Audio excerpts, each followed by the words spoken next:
On today's episode, we are going to be speaking with Tay from financialtortoise.com.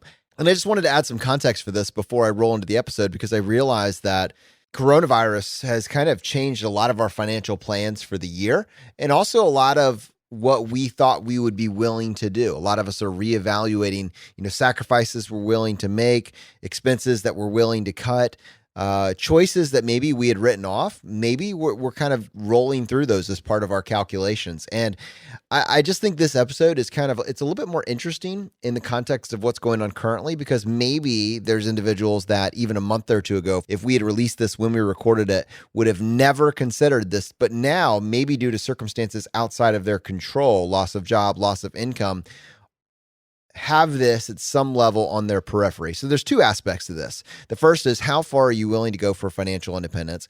And is there a way to actually leverage the power of multiple generations to provide benefits for yourself, but also for your parents? And then for those of you that maybe are considering this, not because you want to or have any desire to do this, but because maybe financially you don't have any other choice, what are the considerations for actually doing this successfully in the short term or in the long term? All right, we're going to go ahead and kick off the episode. But before I do that, let me just make a quick announcement from the ChooseFI Foundation. Hey, everyone. We've gotten a couple emails from you recently asking how you can partner with us and support the foundation. And I realized we need to talk about it a little bit more on the show. The ChooseFI Foundation, the entire goal is to take this information to the communities that need it the most. Not just limited to the people that have smartphones and are listening to podcasts, but really Everyone should have access to this information. So that's going to manifest in a couple ways. There's a K through 12 financial literacy curriculum. It is free to use for schools all around the world. There is a Financial Independence 101. Anybody that's interested can access this information, this course, and take this to learn everything you need to know about your finances. It is completely free for any interested parties. And there is a speakers bureau which is taking this content, taking it into schools, onto military bases, into communities. And this is really important. This is something that Brad and I have advocated for basically since the inception of the show. And this is something that we support by highlighting it on the show, but also personally because we believe it is that important. What we need you to partner with us. We're looking for 1,000 people this year. The year is 2020. We're looking for 1,000 people that see the value in this and have benefited from this content, want to have a way to give back so other people can find this sooner and are willing to make a monthly recurring donation of any amount. And that's really important. If it's $5 a month, great. If it's $50 a month, amazing. But just saying, I am willing to include the ChooseFI Foundation as part of my charitable giving for the year. This should not slow you down on your path to FI. Please don't let it. But if you're willing and able and you want to be counted, please consider making a tax-deductible donation to the ChooseFI Foundation. Go to choosefi.com/donate. Thanks for listening. And with that, welcome to ChooseFI.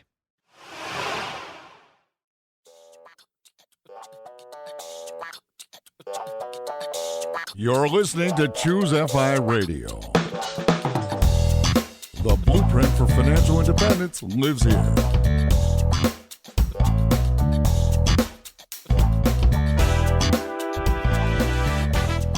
If you're looking to unlock the secrets to financial independence and early retirement, you're in the right place. Stay tuned and join a community of like-minded people who are getting off the hamster wheel and taking control of their lives in the pursuit of financial independence. ChooseFI, your home for financial independence online.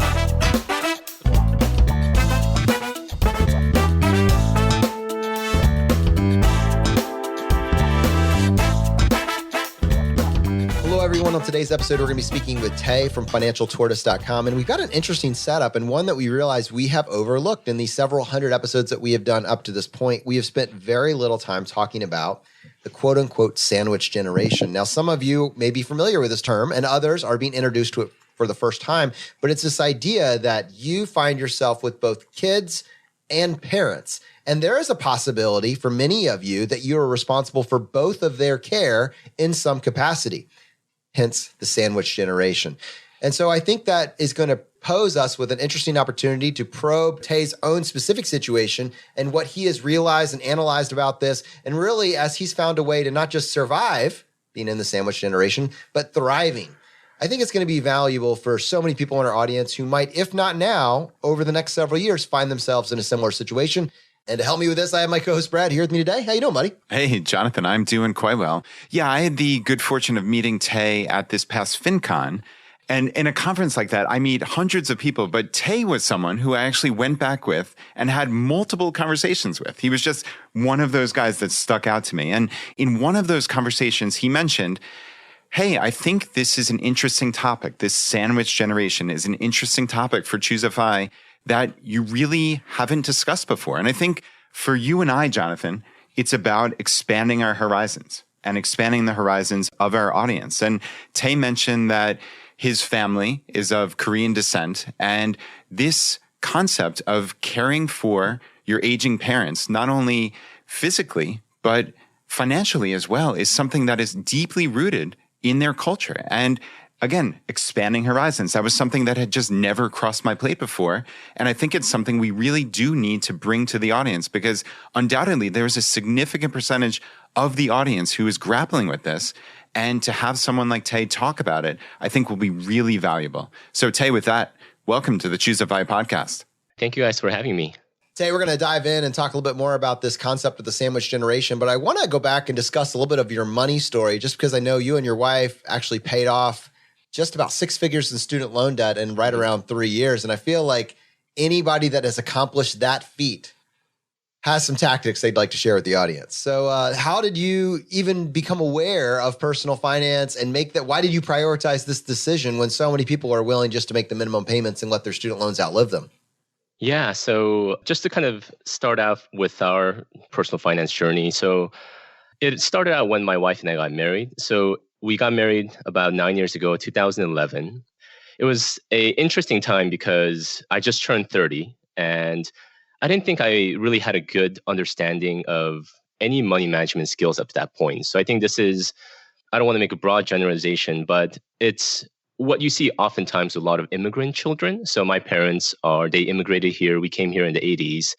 It's very typical of a lot of first generation Asian parents. You know, they start out with liquor stores, laundromats, a lot of those hourly jobs, and they sacrifice a lot so that their kids can have a career, a future here in the United States. But beyond college, beyond the advice that you should go to college and have a career, there wasn't really much else they could provide in the relation to money management. So I joined the Army right after college. I did ROTC when I was in undergrad. And in my 20s, I had a good career, but I really didn't know how to manage my money. I joke around how I write about personal finance today because I've made every money mistake there is possible. I've, leased an expensive car. I've got expensive student loans. I didn't have a budget, any of those things.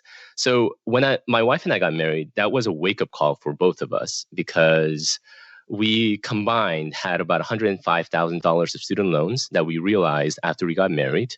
We've pretty much expended all of our savings on the wedding itself. For me, I think it was a realization that we were razor thin from any major catastrophe. If one of us lost our job, if an unexpected expense came up, then, we didn't have any safety net whatsoever. Thankfully, one of our friends introduced us to, as you guys are familiar with, Dave Ramsey. So we went to one of his conferences, and he really helped to debunk a lot of the perceptions that I had about money. That in order to have good personal finance, you just got to make a lot of money. It doesn't matter about savings. It doesn't matter about budgeting, but you just got to make a lot of money. He talks a lot about what's the car that you're driving? Do you have a budget? Do you have these loans? So it was a good wake-up call for us. And my wife and I, he uses this term called, you got to get gazelle intense. So we drank the Kool-Aid. And then for the next 3.5 years, we followed all of his advice to the T. We did the whole envelope system. He talks about, if you don't have a good money management habit, you got to, withdraw the money from the bank. So I usually actually go to the bank at the start of the month, get cash, put it into an envelope, label it, Tay's envelope or food envelope or Monica's envelope. That's my wife's name. And for a year, we did that just to build our money habits. We didn't upgrade our cars. We kept our cars. We packed lunches to go to work. And so for 3.5 years, we were like, we got to get rid of this debt. So 3.5 years after we got married, we were able to unload the $105,000 student loans. And then the unique aspect of our current situation after we paid off the student loans is that we had kids. And we also started cohabitating with my parents. So right now, if you were to look at our family, we have 3 generations living under one household. We have our parents who are in their 70s, my wife and I who are in our 30s, and our 2 little ones that are 3 and 6 years old. So right now we're one big happy family living under one household. One very big, very happy family. All right, Tay. So I wanted to ask you, you said something really interesting in there about the envelope system. Mm-hmm. Now, when I've heard the envelope system before, it kind of seemed a little bit hokey to me, like actually having physical envelopes and, putting cash into it. But to be clear, he has only heard about the envelope system from me, so I may have misrepresented it. That is entirely possible, entirely possible. But you said build our money habits. We built our money habits. That is a brilliant way to look at it because honestly, most people don't have money habits, or worse, they have negative money habits. Talk me through where you guys were at this point. So place me in time, you graduate from, I think both of you from graduate school, or at least you from graduate school. You have, right, $105,000 in student loan debt. Did you start your jobs and start developing negative money habits, or did you find Dave Ramsey pretty quickly after you graduated from college? Yeah, so thankfully, both of us had jobs. So my wife was graduating nursing school, and I just finished my MBA. So both of us had a new career that we were just starting. We found Dave Ramsey literally a month after we got married. I remember talking to my wife about just our current situation with the student loans. We were like, okay, like, what are we going to do about this? And I just remember feeling just distraught about it. So thankfully, we found Dave Ramsey about a month after we got married. And that's when we were, okay, we got to start implementing a lot of these concepts into our lives because we can't let the student loan just be this hanging burden over our lives. Let me ask you a follow-up question. So you're building these money habits. But before that, the assumption is that there were a lack of habits, right? Maybe we just spend what we made or think we were kind of drifting along, but now we're intentionally building these money habits. So paying off $105K in 3 years is a pretty significant feat. We're talking about $30,000+ of after-tax savings that's going. I'm just curious, what had to change for you to be able to have the sort of savings rate needed in order to be able to accomplish that gazelle intense feat? What had to get freed up? What did you cut? Where did you sacrifice? What's interesting is that when you're looking at just doing your budgets now, it's a very straightforward concept. But I think what was lacking in our lives was the willingness to control our expenses. But I think more so, I think there was an element of, we live in right now, Southern California, Orange County. There is this expectation that you portray a certain lifestyle if you have a certain career or if you live in a certain place. And I think we were feeling that pressure, after we graduated college, after we had our careers. And I think when we found Dave Ramsey, it was realizing that, we shouldn't let other people's expectation, we shouldn't let the desire to show or express our success, that shouldn't be our primary driver. So I think it was just more on the flipping around our mindset, because the mechanics of actually doing the budgets and saving is very straightforward. It's all math. But I think the hard thing is really the mindset change to say that, okay, like for me, it was like, oh, I'm getting my MBA. I'm supposed to now drive a certain type of car. But to say that, you know what? No, my priority is paying down this loan. I'm totally fine driving around our old Civic. And it's okay if, people perceive that as, oh, you're not as successful. So I think, yes, there's those money saving habits, such as doing the budgets, doing the envelope system, packing your lunch when you go to work. But I think it's more of the mindset change that was really the biggest switch for us. Yeah, that's interesting because I wonder, I guess now, I don't know, maybe if you guys are still using envelopes or not, but I'm wondering if there was like a point of saying, all right, the habit's in place, the envelope was just a tool. Yep. I don't really need to use envelopes, and what's next? Like was there ever that point? Walk me through kind of where you guys took it from there once you had the habits in place. Yeah, so we did the whole cash envelope for about a year. I think that helped us to say, okay, actually develop a budget, stick to a budget. Jonathan, you talk about like the recovering Dave Ramsey, once you discover the credit card hacking. So appreciated that podcast since, I've learned tons about travel rewards since then. But we realized after about a year of doing this, hey, like not using a credit card and there's this cash back or there's these travel rewards, like do we really have to like follow this completely? Do we have to keep pulling out the cash? So once we built a good habit, we actually are now using a app where it's kind of a similar concept, but it's a digital envelope. So we, put in a certain budget for ourselves at the beginning of the month. And then we can, end of the day, you just need to track how you're doing within your envelope. So we're using that, but thankfully we're able to use credit cards so that we can save for travel rewards. So Tay, I want to ask just mechanically now about paying off $105,000 in, you're saying about 3.5 years, right? So we're talking maybe 42 months, so like $2,500 a month is what we're looking at. Was this a straight line thing? Did you just send $2,500 every single month? Were there any inflection points where maybe you got a bonus or just did something unusual financially to expedite that? Like, talk me through the actual paying off process. It was pretty straightforward. I mean, we didn't do any, I think you guys in your previous guest talked about like refinancing. So we just said, okay, we're going to just pay it off because we have these series of loans that we have to pay off. So we came up with a budget. You're right. We were targeting every single month about $3,000 we're going to send off to pay off the student loans.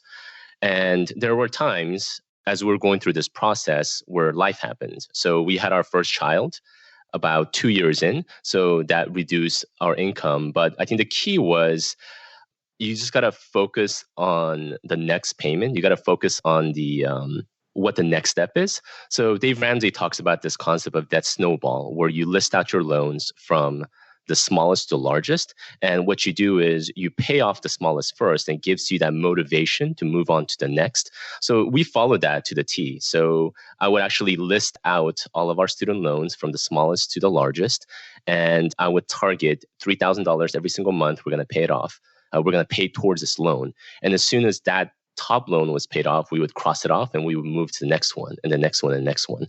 So it was pretty straightforward. Of course, you hear terms about how you overestimate what you can do in the short term and underestimate what you can do in the long term. So this was a typical case of that, where I didn't think we were saying we're going to pay it off by end of like this day. I think it was more like, how much can we squeeze out of our budget every single month to pay off this loan?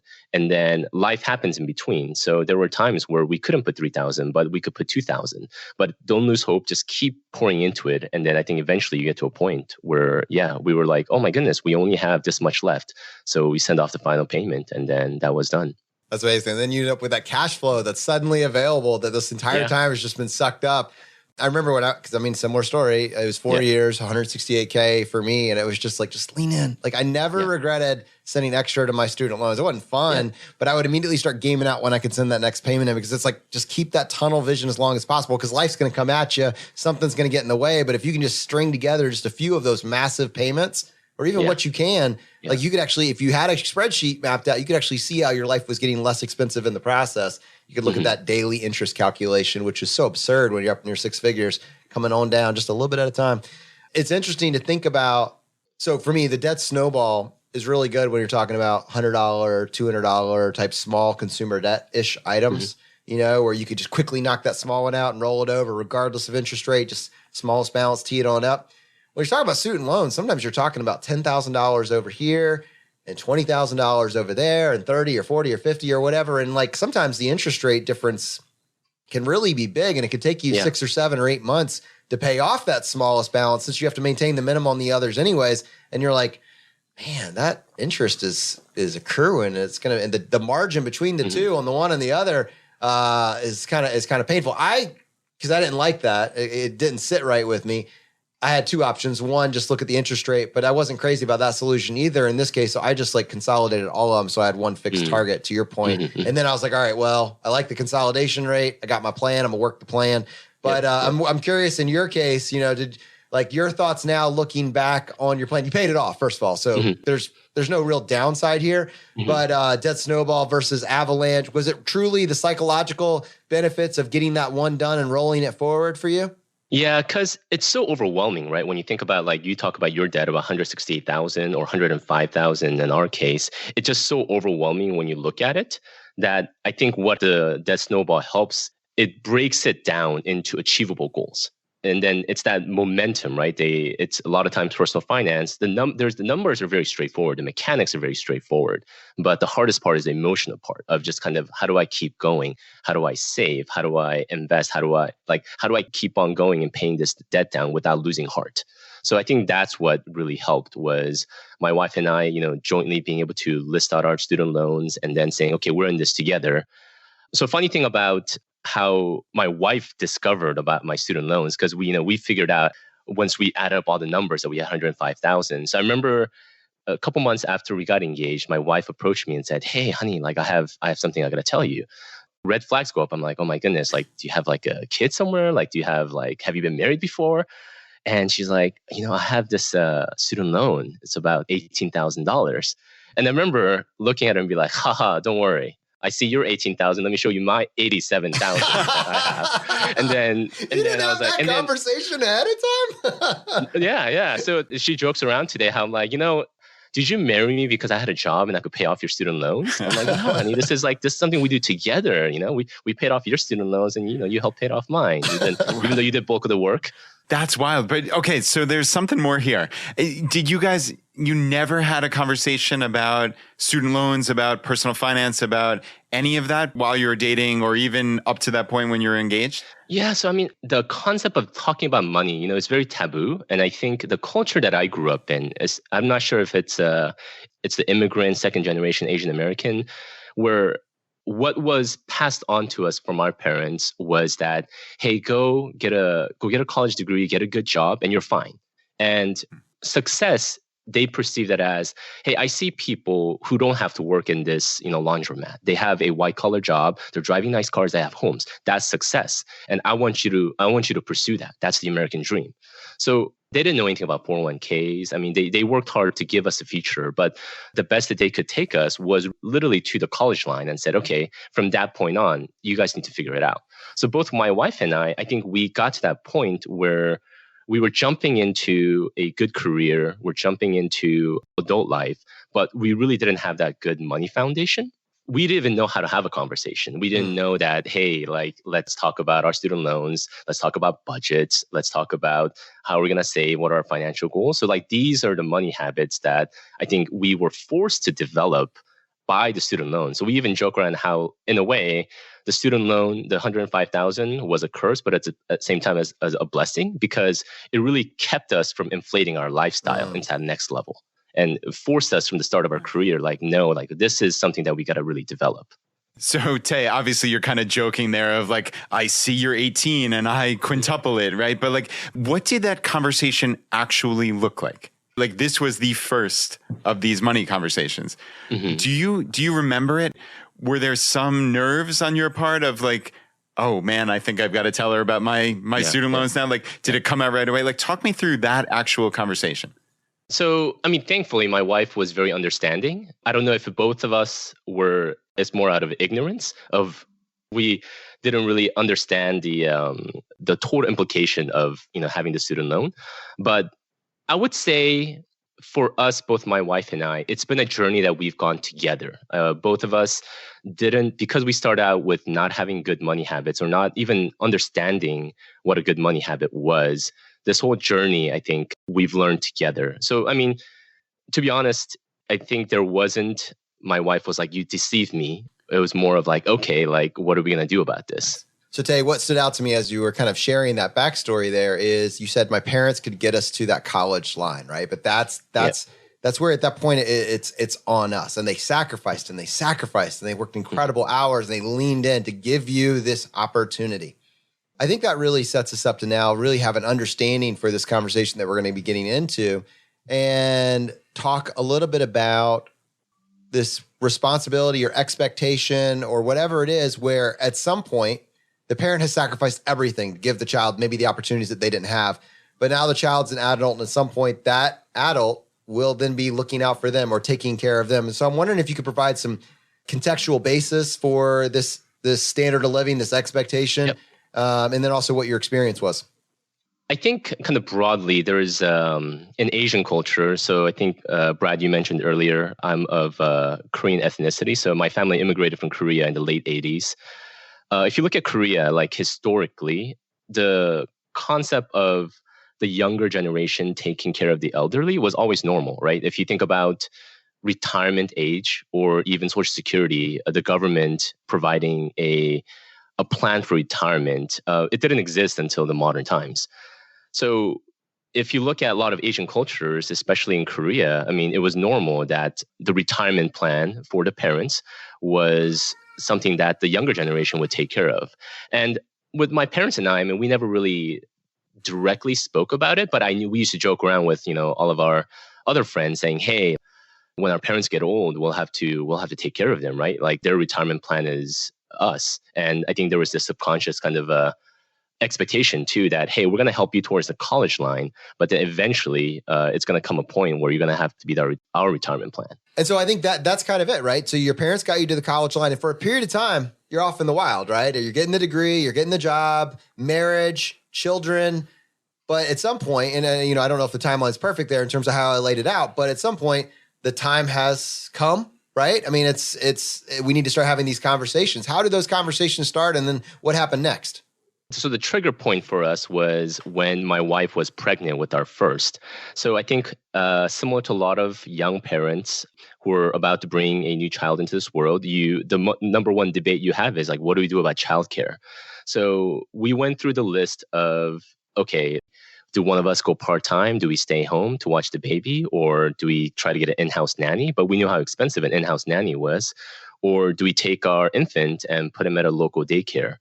So this was the question that my wife and I were grappling with when my wife was pregnant. And it was actually my dad who approached us and said, hey, what do you think about us all living together?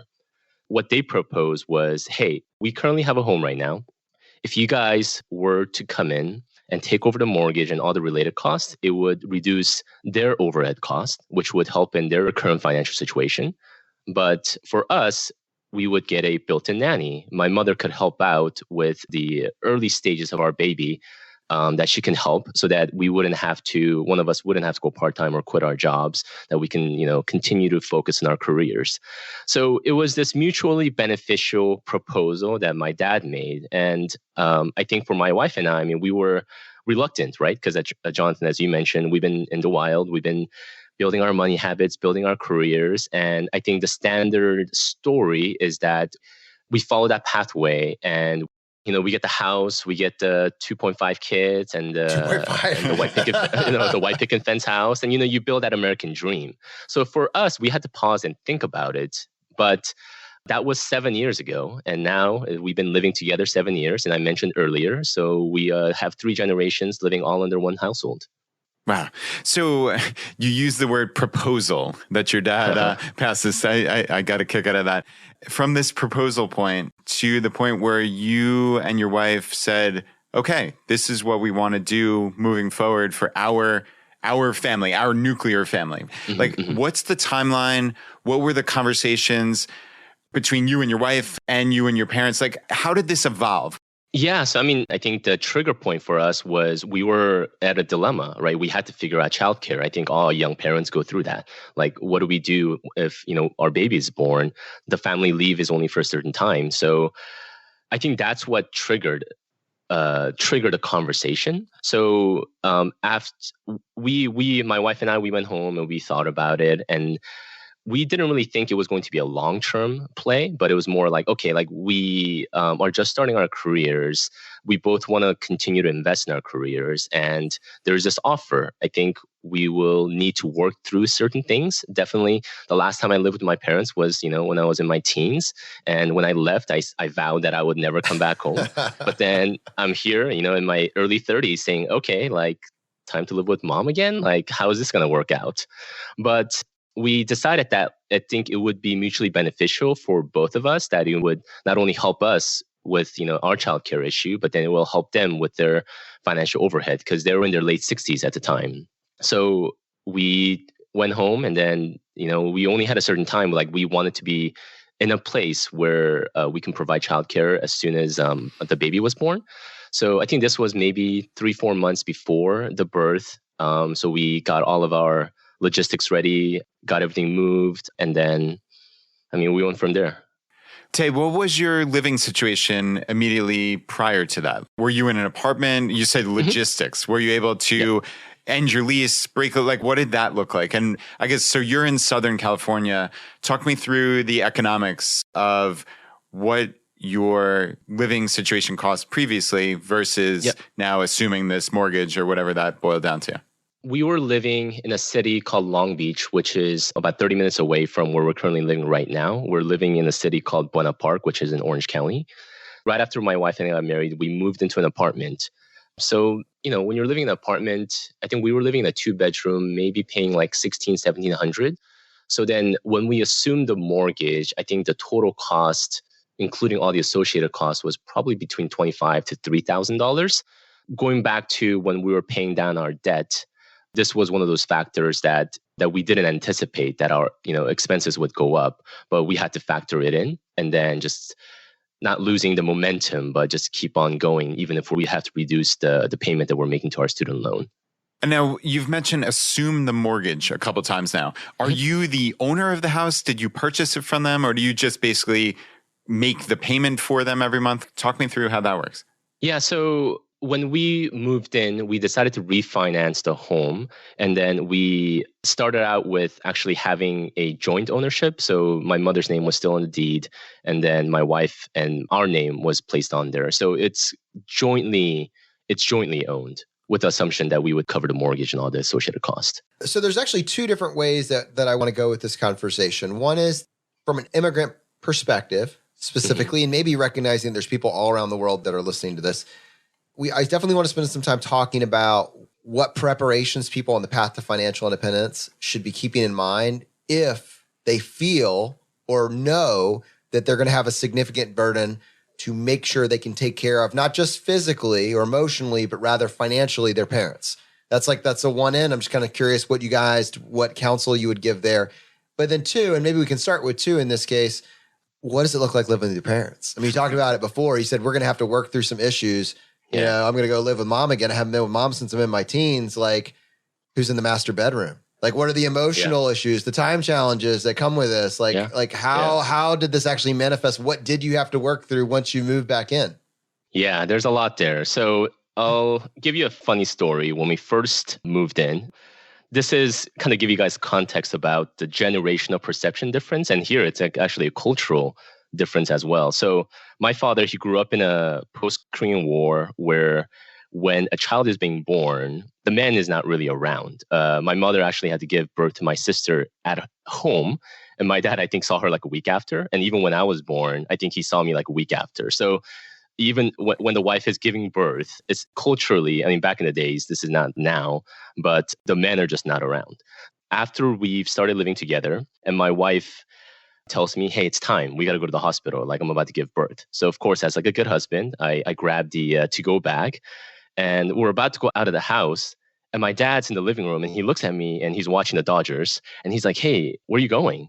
And I'm like, oh my goodness. Like, I looked at my wife, like she looked at me and I was like, oh, just keep going, honey. It's okay. Just keep going. It's all right. And I remember, like, to this day, she still talks about, do you remember that day, like, when I was about to give birth to his grandchild? And, like, he was like, where's your husband going? I was like, no. I'm like, the Dodgers are on. Yeah, really. That seat right here. Yeah, come watch the Dodgers with me. Like, your wife she's doing all the work. Like, what do you have to go? So that's just an example. But I think the biggest challenge that we've had to work through is recognizing this generational difference, especially when it comes to child rearing practice, right? It's already hard enough being a first-time parent, knowing how to raise a child, but then it's never good when you get unsolicited child rearing advice, especially from your in-laws, from my wife's perspective. So I think just navigating the generational perspective, space challenge is another one. We joke around how our kitchen's the battleground. We always say, like, hey, where's the scissor? Like, who placed the scissor? Like, what can it be in the same drawer every time? So I come home and I always know there's a bit of a tension because I could see my wife after I come back from work and I see that look. I'm like, do you know what your mother did today? Brad, have you ever seen that look? Yeah. And I'm just like, all right, I'm sorry. Like, I'm caught in between mom and my wife, and I just want everyone to be happy. So I think those are just a high level, some of the challenges. Okay. Now, I think all of us at some point in our lives have lived a variation of that. Yours just happens to be every day. Let's go. I'm sure there's more there. I'm sure you actually could probably offer some advice. Having now survived this for 7 years, you could probably give us some best practices. We probably want to have that conversation. I was in particular curious about the other side of it too, though. Like having now done this for 7 years, maybe the surprising benefits. Yes, free childcare. I get it. I get it. But maybe what you didn't anticipate or were excited to find out, or that you can reflect back on and say, you know what, I would have never thought how good this could be in this regard. Yeah. So, I mean, to start out with the unexpected benefit. So, when we first started living together, of course, we didn't have kids. And then as we started living together, our family grew. We had our son, who's now 6 years old, and then our daughter, who's now 3 years old. And I think the biggest benefit I've seen is really the exposure of my kids to another set of loving grandparents on a daily basis. Grandparents, my parents are in their 70s. They live life. They have a certain pace in which they approach, and they have a certain perception they have of the world, right? A much broader, wiser perspective. So I think for us, we were very grateful as we were struggling to be first-time parents, to have my parents be able to continue to love on our kids and then be able to express their patience and wisdom upon them. And a lot of times that when we weren't able to. So I think that was a huge benefit that we didn't really foresee when we first started living together. And then the other side with my parents, I know I've spoken to my dad about how having the young kids around, having young, grandchildren around really makes them feel young. When you have young kids just running around everywhere and wanting to spend time with grandparents, that energy, you can't help but it just permeates towards them too. Some of the other benefits, I talked about the Dodger story, how there's this generational difference, cultural difference. But in order to, make any relationship work, you really have to build your empathy. So I think that was the other aspect that we didn't anticipate, was our own personal character. So learning to try to put ourselves in their shoe. If I can give an example about, let's say, food. So, we grew up in a generation where there was abundant food. After, we have some leftovers, we're like, hey, we're not going to, we don't really want to eat this and we're going to throw it away. Where with my mom, she's like, no, like we never throw away food. And I remember getting into some discussions around that. And why was she so emotionally charged?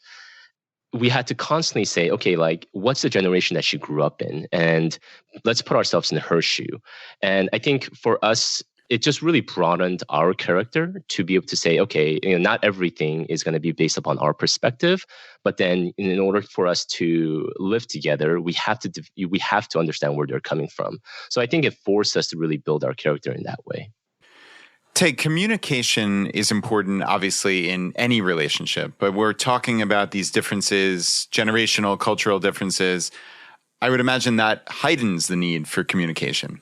I'd love for you to talk through, do you have any type of process for bringing up some type of contested issues or like things that you want to talk about? I mean, these are your parents, right? Like, how do you go about that? It's a delicate balance of, I think, recognizing what's important to us, but at the same time, as I mentioned earlier, having empathy, like what's important to them. So I think every time there is a tension point, we have to kind of step back and realize, like, why do my parents feel so strongly about this? So for example, let's say at the kitchen, we're okay with throwing away leftover food, but they're not. They want to make sure that, like, hey, we grew up in a generation where, like, we don't throw away food, not even a single grain of rice. So I think for us, stepping back and say, okay, is this even a battle worth fighting? Because they value it so much. And then vice versa. There are things that we will die on this hill. Yeah. Like, do I want to die on this hill? Like, probably not, right? So I wouldn't say like we have a defined process, but I think as regards to communication, it's very important to be clear. So I think one of the things that we did up front was I talk about boundaries, having physical boundaries in the house as regards to, okay, this room is grandpa's room. And, like, it's very different from when I was a teenager, right? Like, you can just barge into your parents' room and they can barge into yours. But now as adults, being very clear about, let's be mutually respectful and let's not barge into each other's room, or let's not, go into each other's room if we don't have to. So I think As regards to communication, the key component is being very clear with what's important to you. And then at the same time, asking them like what is important to them so then we can value that. So we're kind of spending this week, both this episode going out on Monday, but also on Friday, talking about communication with parents. And we've talking it now in terms of cohabitation, but also in the context of finances. Your parents' retirement plan directly involves you. And many people may feel that mirrors their own situation. And many people that may not feel that it mirrors exactly realize that at some point they're going to need to have conversations with their parents about money. And you've probably been forced to have a variation of this conversation much sooner than many of our listeners. And so I'm curious, when did those conversations begin and what were the best practices that you found around uncovering what their financial plan was and then figuring out how you could best support them without putting an undue burden on your own plans for financial independence? I would kind of approach it in two parts.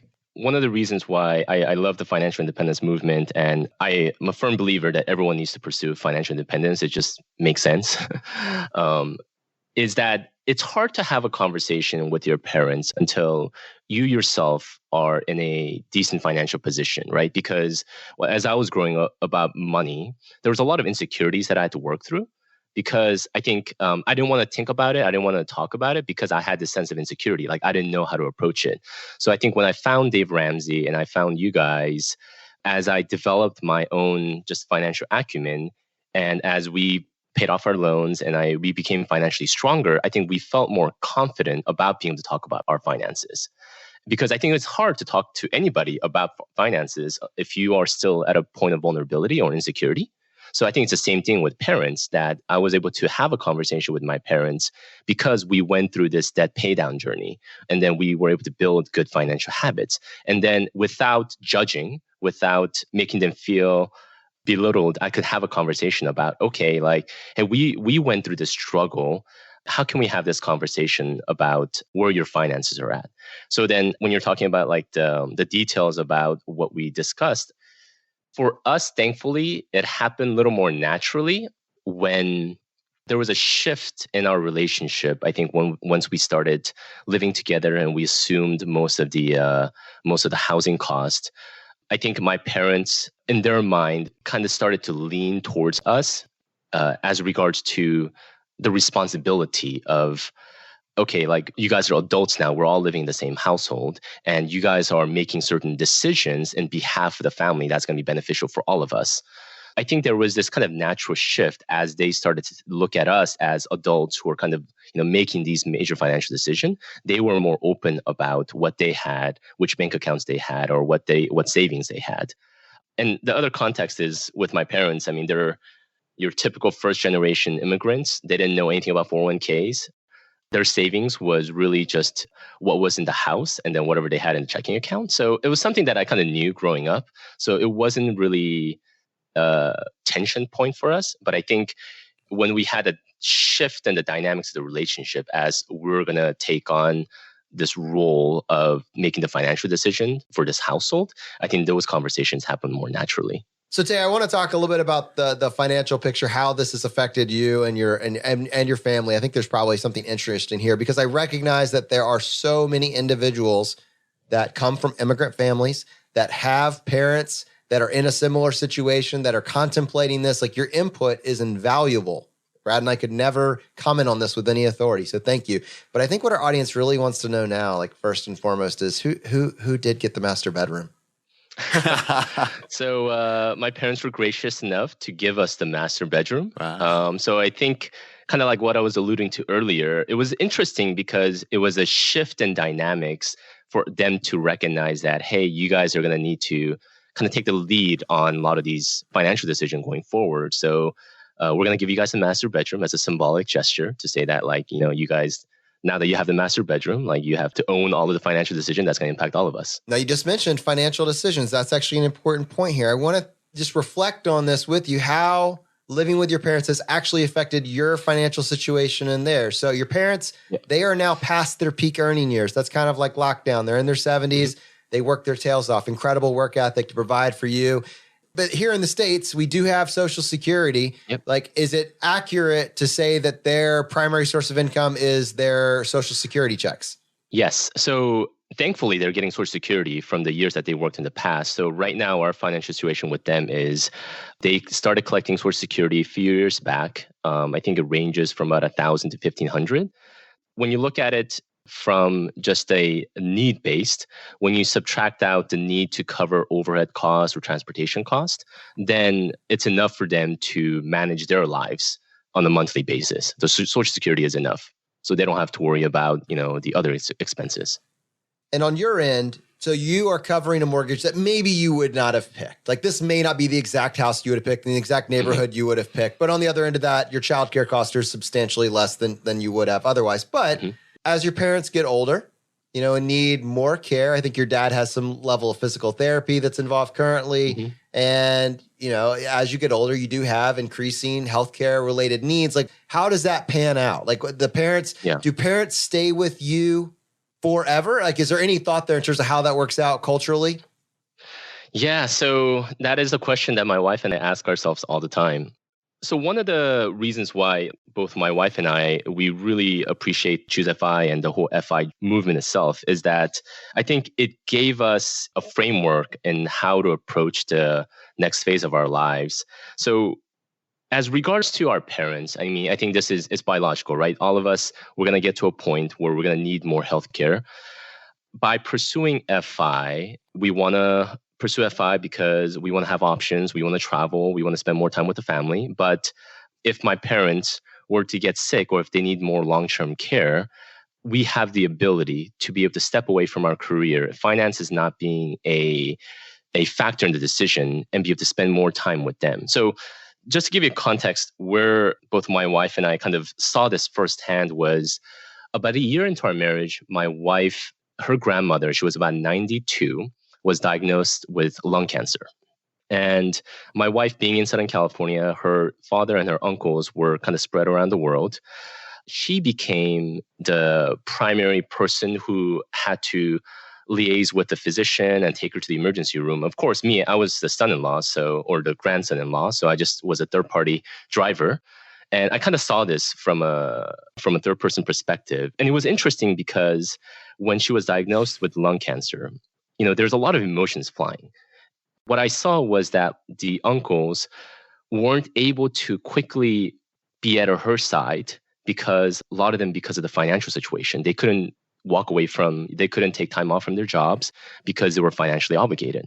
And seeing this, and then my wife, because she was 26 at the time, she still has some flexibility with her work, became the primary person that had to sign all the paperwork. And she actually was the person that, I'm not sure what it's called, but she was the one that had the medical directive to pull the plug.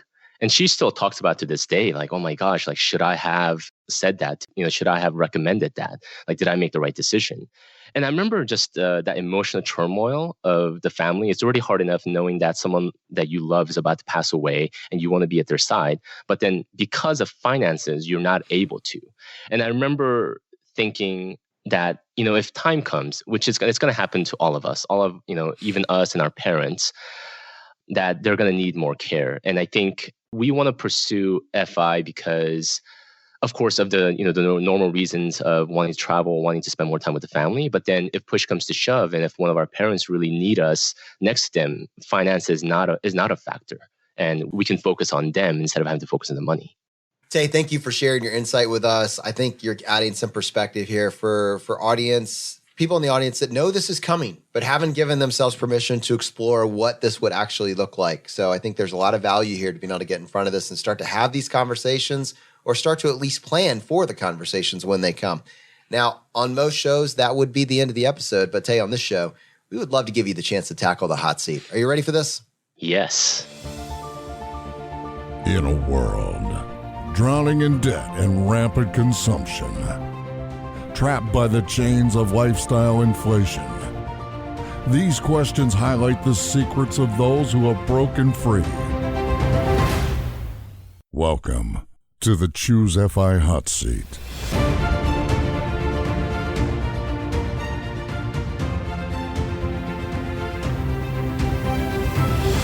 All right, Tay, question number 1. What is your favorite blog, podcast, or book of all time? So if I may, I have a couple. Of course, podcast. I think Choose FI. I really appreciate you guys putting this together. I think it was right after Dave Ramsey. It really helped to kind of frame the next phase of our financial life. So Choose FI, I would say, is my favorite podcast.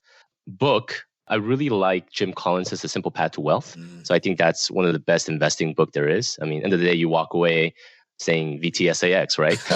It's so simple, but so straightforward, So really love that book. And then I think for people who are just wanting to get their financial houses in order, if they don't really have a good foundation, I would recommend Dave Ramsey's Total Money Makeover. Awesome. All right. Question number 2. An inflection point in your life that was especially memorable or meaningful.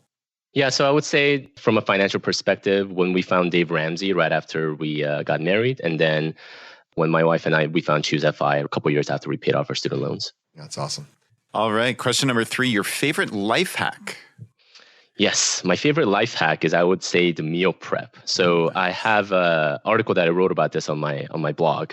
For the last 8 years, I've tried to perfect the perfect meal prep. Oh, really? The perfect meal prep. Wow. The perfect meal prep where it's both convenient, it's healthy, it's affordable. So I've been able to get the formula down to about the lowest I was able to get it down to about $1.17 per meal. Oh my goodness. Does it have quinoa in it?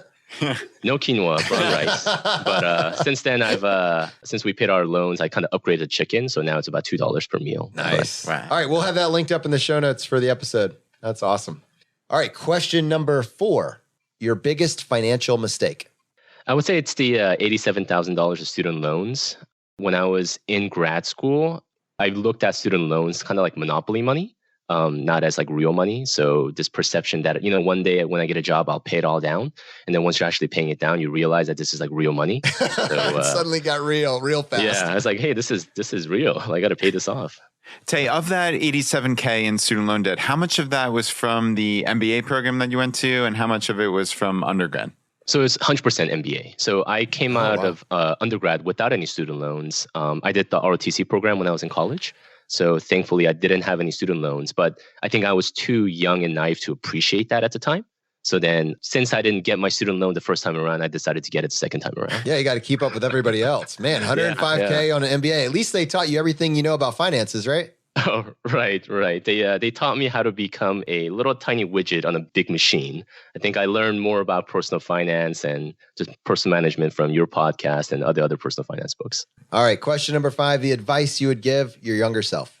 Really, it's to not care about what other people think. I had a lot of insecurities in my 20s as I was starting my career that I had to give a perception that I was successful, that, I graduated college, I have a job, I could buy these things. So I think I would tell my younger self that, hey, everyone's pathway is different. You got to define it. Don't let others or the society determine what you should look like or what your goal should be. Can I ask you a follow-up question to that, just for a 20-year-old that's hearing this that isn't in their 30s, right? They're still in their 20s. Like, is there any actual strategy for, because there is, you still have to, I understand when you're in your 30s, it makes sense to look back and say your 20s and say, I barely remembered it. I wish I hadn't spent so much money. But when you're in your 20s, you are 20. And you have, your events are based around whatever. There is some status that comes with stuff, I guess, right? Yeah, so is there any actual strategy that you would provide yourself, like a sweet spot there of some way that you would live your 20s differently outside of hey, you're going to be 30 one day and 30s are sweet. Don't try to be broke in your 20s. Is there any quick hit tip that you could give to that 20-year-old you? I think it's defining who you're going to spend your time with, right? Because they are the ones that are going to make the biggest impact on you. If all your friends are buying a new Audi, just like you see everywhere here in Southern California, then you're going to want to feel like you don't want to be the one guy that has the old beat up car.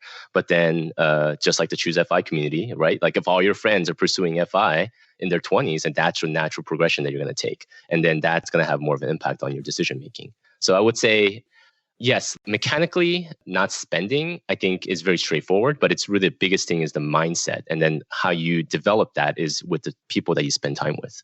So I think relooking at your friends and their money habits. And if they have really bad money habits that you don't want to, follow, then maybe it's time to relook at who your friends are. Yeah, community certainly matters. I love that. Yeah. All right, Tay, we have a bonus question for you. What was the purchase you've made in, let's say, the last 12 months or so that has added the most value to your life? It's the Kindle Paperwhite. So I love reading. I used to always debate whenever I got on a plane, like which book should I take with me? And I remember that used to take a lot of time. So now I'm just like, I could take all of them. Let me tell you something about the Kindle real quick, because I have gone through a couple of versions of Kindle over the years. They've made a bunch of improvements. Like, for instance, the screens can be backlit and then the paper has more texture. But the one thing they made a huge mistake here, specifically for Kindle. At one point in time, they got rid of the actual button and you had to like touch the screen. And I don't know which one you have, but I'm telling you, like, the way forward, you need a button to press. I don't know why, but for the Kindle, the only Kindle that I would ever consider is one that actually has a tiny little thing on the side where you don't need to stick your finger over and do this or this or that. That didn't play on the podcast, the video podcast. But I'm telling you, get one with a haptic button on the side there. It's the only way to go. Got it. I don't know. Do you agree? Do you disagree? I don't hear you vehemently. I think I have the older version. Does it have a button? It has a button on the bottom, but nope, you don't have it. Okay. All right. Well, we can cut this. No one else is going to appreciate it. I'm already feeling less enthusiastic. Jonathan lost all the momentum of the podcast. If he had said, dude, you're so right, I'd be like, well played. But now I'm like, all right, we can just forget the whole skit. All right. Tay, this has been amazing. Thank you for, honestly, you shared some stuff that maybe some of it is, you have to be a little bit vulnerable to share some of the information that you shared with us, but I know there's value for us personally and for the tens of thousands, if not hundreds of thousands of people that are going to listen to this over the coming weeks and months. Thank you so much for coming on the show. Where is the best way for people to find you? Sure. You guys can find me at financialtortoise.com. So that's the blog that I have. So I write about being a Sandwich generation and then navigating personal finance as a Sandwich generation. Tay, thanks for coming on the show. Great. Thank you, guys. All right, my friends, if you got value from today's episode, and if you've been getting value from the episodes up to this point, just take 1 second and press subscribe on the platform you're listening to this on, whether or not it be your podcast player or YouTube. Hit that subscribe, like button, comment, just lets the provider know you're getting value from the show and you want to be here when we produce additional content.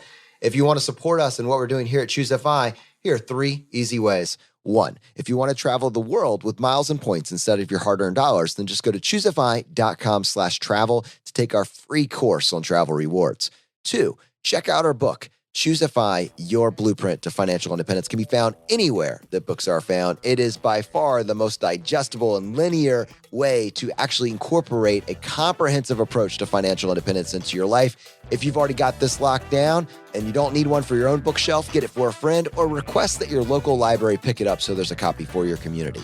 And 3, and really most importantly, find your friends, your coworkers, and your family members that might be open to this message and tell them about the podcast. Have them start at episode 100, which we consider our gateway episode, or simply go to choosefi.com/start. All right, my friends, the fire is spreading. We'll see you next time as we continue to go down the road less traveled. You've been listening to Choose FI Radio Podcast, where we help middle-class America build wealth, one life hack at a time.